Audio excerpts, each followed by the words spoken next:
My dear parishioners, we have just emerged from our joyful memories of the festivities of the Christmas and New Year events, and we have now moved into the New Year 2020, and so too the church calendar moves on.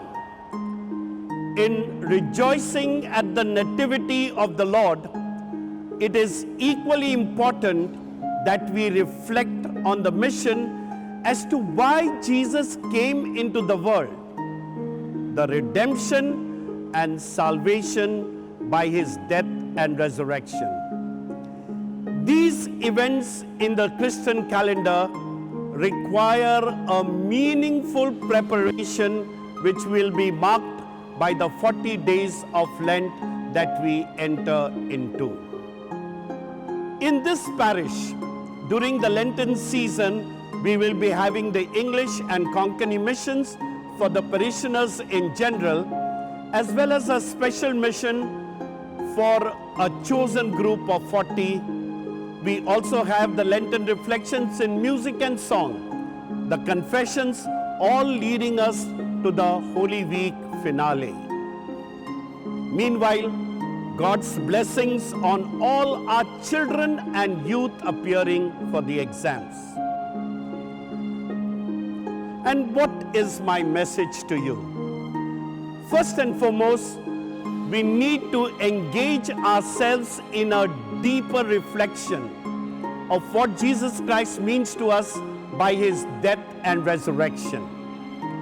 Can we acknowledge our own Good Fridays and Easter Sundays, our happier moments and our challenging phases?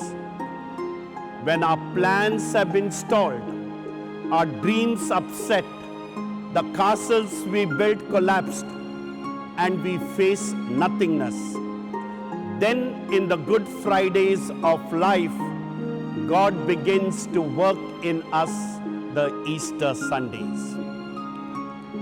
Secondly, there needs to be some change, even though in a small measure, in terms of our behavior, our attitude, and our orientation. Either to incorporate a little more kindness, gentleness, concern, or be firm to avoid the evil influences that surround us. We need to look into ourselves and see what we can touch and transform, change and convert, melt and mold, break and build. Thirdly, we need to engage ourselves into some kind of an outreach towards the marginalized group, wherein we see the suffering Christ in the faces of these people. It would be the task of every community in our parish to identify these faces and not only conduct the routine stations of the cross, but bring about a resurrection in the life of the people weighed down by the crosses of life. Let Easter happen to them by our actions. God bless you all.